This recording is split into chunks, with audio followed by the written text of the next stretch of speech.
In the summer of 1941, a Swiss engineer named George de Mestral stepped out for a routine hike in the Alps with his dog. It was a pleasant afternoon, but upon returning, frustration set in. His wool trousers and his dog's fur were matted with hundreds of stubborn, spiny burrs. They refused to budge. Most people would have brushed them off with a curse. But de Mestral was driven by a different kind of curiosity. He peeled a single burr from his fabric and placed it under a microscope. What he saw was a revelation. The burr wasn't just a prickly weed. It was an architectural masterpiece. Thousands of tiny, perfectly formed hooks latched onto the loops of his clothing with incredible tensile strength. He spent the next decade mimicking this biological blueprint. He called his invention Velcro, a portmanteau of the French words velours and crochet. That single plant gave the modern world a billion-dollar industry. Yet in our rush to patent the engineering genius of the seed, we completely discarded the soul of the plant itself. While the West labeled this plant a nuisance weed to be poisoned and paved over, other cultures saw a treasure. In Japan, it was never a weed. It was cultivated into a premium vegetable called Gobo, a pillar of their traditional diet revered for its ability to cleanse the blood and promote longevity. This is Burdock, Arctium lappa. We look beneath the surface of the modern landscape to rediscover the botanical giants we've forgotten. If you value the wisdom hidden in the wild, join us by subscribing as we reclaim these lost lineages.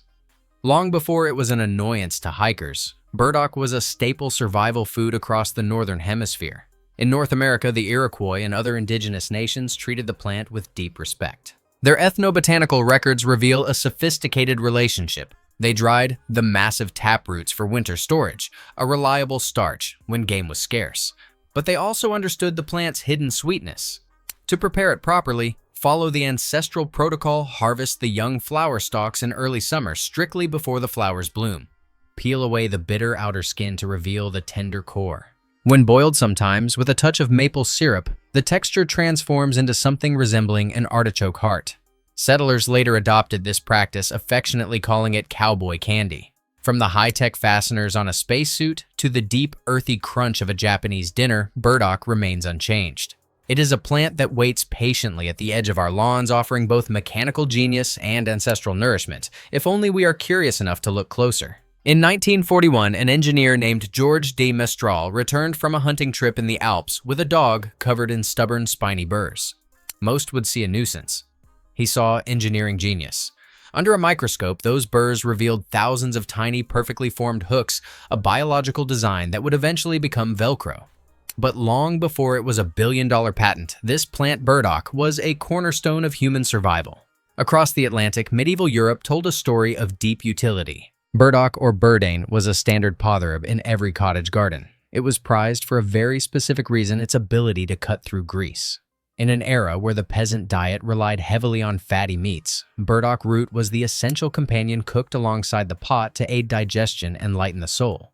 But its most famous European legacy wasn't on a plate, it was in a glass.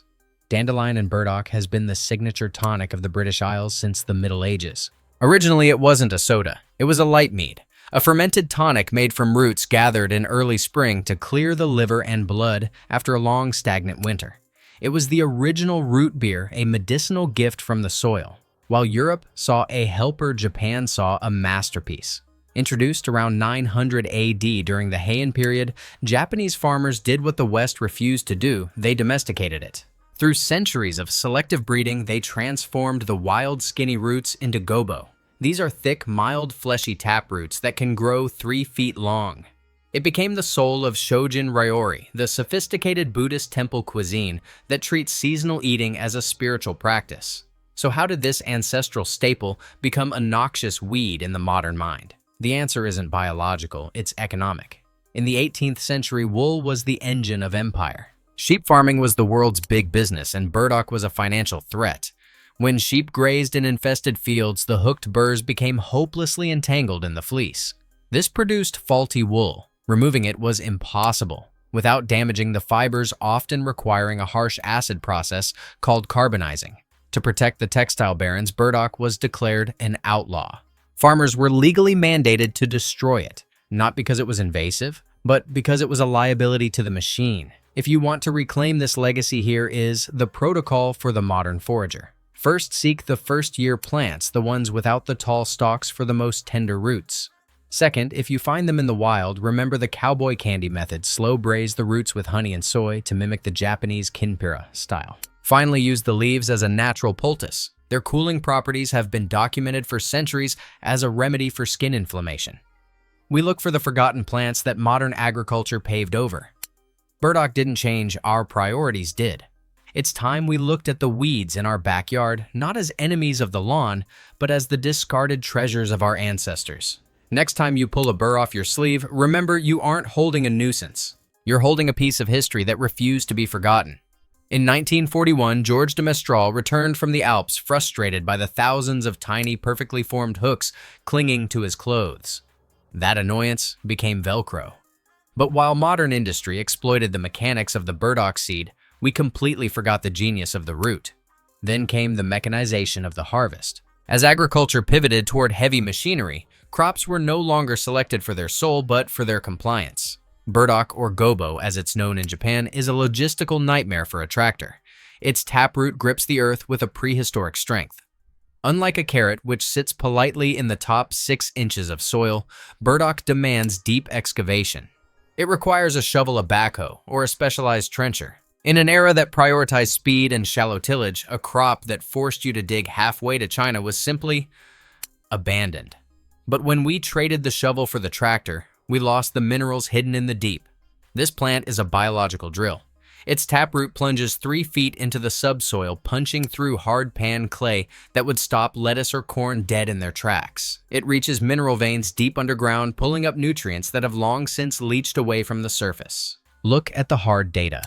According to the USDA, 100 grams of raw burdock root contains about 38 milligrams of magnesium. That is triple the amount found in a carrot. Magnesium is the spark plug for over 300 enzyme reactions in your body, yet most of us are running on empty.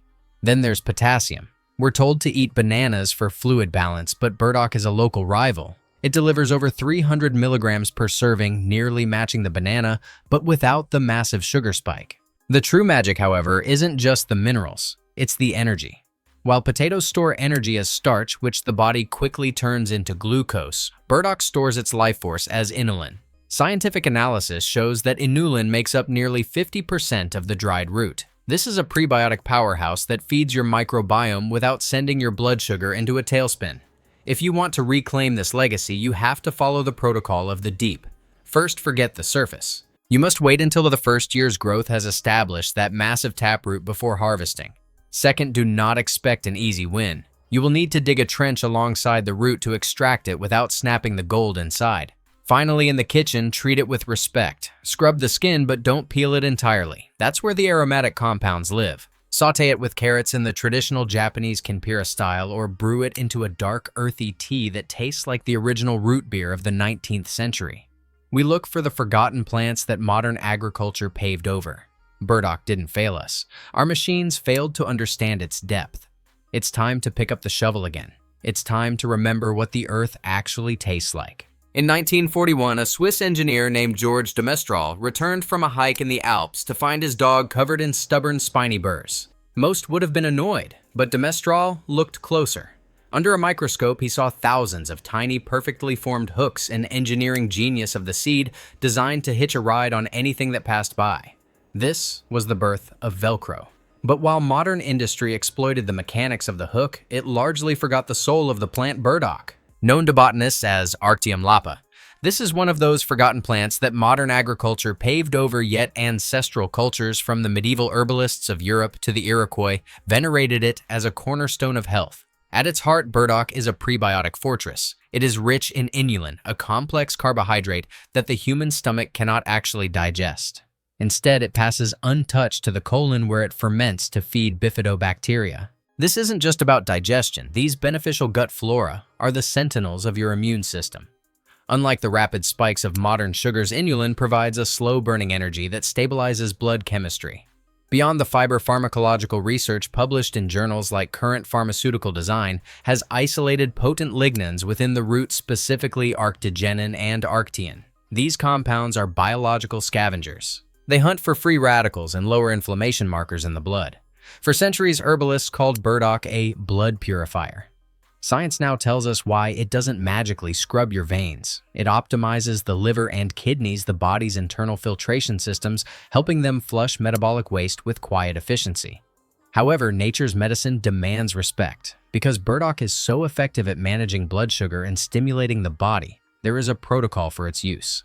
First, if you are pregnant or breastfeeding, avoid large amounts, as it has historically been used to stimulate the uterus. Second, if you are a diabetic on insulin, monitor your levels closely. The root's synergy with your medication can lead to hypoglycemia. Finally, if you have allergies to ragweed or daisies, members of the Asteraceae family, proceed with caution. If you choose to bring this powerhouse back to your table, you have two paths: the garden or the wild. If you forage, identification is your life insurance. In its first year, burdock produces a rosette of large, wavy leaves. To the untrained eye, it mimics foxglove, which is highly toxic. The secret is in the touch. Burdock leaves are coarse, slightly scratchy, and possess a distinct white, woolly underside. Foxglove is soft and hairy. Most importantly, burdock is a bioaccumulator. It breathes in its environment. Never harvest from roadsides or near industrial sites where the soil has been kissed by Roundup. The root will hold those toxins, and you do not want them in your blood. Whether you call it burdock or gobo, as they do in Japan, where it remains a culinary staple, this plant represents a bridge. It is the cowboy candy of the trail and the original base for root beer. It is a reminder that the weeds we pull are often the medicines we need most. Here, we believe in recovering this lost wisdom. If you're ready to reconnect with the soil and the forgotten history of our food, join us. Reclaim the yield. In 1941, George de Mestral returned from a walk in the Swiss Alps, his dog covered in stubborn, spiny burrs. Most would see a nuisance. He saw thousands of perfectly formed hooks. That moment of irritation gave birth to Velcro, a multi-billion-dollar industry built on the engineering genius of a seed. But while modern technology exploited its mechanics, we forgot the plant's soul. This is burdock. To the uninitiated, Arctium lappa is a common roadside pest. To our ancestors, it was a potherb, a medicine, and a survivor. In Japan, it is gobo, a prized root that drills deep into the earth, pulling minerals from the forgotten depths of the soil. It is the original flavor of root beer, the cowboy candy of the American West, and a staple for the Iroquois. We hate it because it clings to us. But that clinging is exactly what allowed it to survive for millennia, hitchhiking across continents on the backs of animals and the pant legs of engineers. It thrives where other plants fail, reclaiming compacted ground with a taproot that acts like a biological drill. If you are ready to stop fighting nature and start collaborating with it, you must understand the protocol for bringing this ancient yield back to your land. First, choose your lineage. Source specific culinary seeds like the Takenagawa long variety from heirloom specialists like Kitazawa or Baker Creek. But a word of caution, burdock is tenacious. In states like Colorado and Wyoming, it is classified as a noxious weed. Check your local regulations before planting, as cultivation there may be restricted. To grow it successfully, remember that the root wants the abyss. If you have heavy clay, build tall raised beds or use potato towers to make the harvest possible. Plant in spring or early fall. Burdock is a biennial, a 2-year cycle of energy. In the first year, it pours its entire life force into the root. This is your window. This is when the flesh is sweet, earthy, and nutty, like a cross between a parsnip and an artichoke heart. To create a closed-loop system, treat the plant as both food and future. Sow a fresh row every spring for your table, but leave 1 or 2 plants in the ground through the winter. In their second year, they become inedible, sending up a massive flower stalk that produces thousands of seeds. Harvest these dry burrs in late summer to ensure you never have to buy a seed again. 1 row for the kitchen, 1 plant for the legacy. In the kitchen, honor the Japanese tradition of kinpira gobo. Julienne the root into matchsticks and braise them in sesame oil, soy sauce, and a touch of chili. It is a flavor that tastes of the earth itself, dense, crunchy, and grounding. Burdock reminds us that what we often dismiss as a weed is simply a plant whose purpose we have forgotten. If you are ready to grow a garden that feeds more than just your body, join us as we uncover the lost crops of our ancestors. Subscribe to channel. Let's reclaim the garden 1 root at a time. See you in the soil.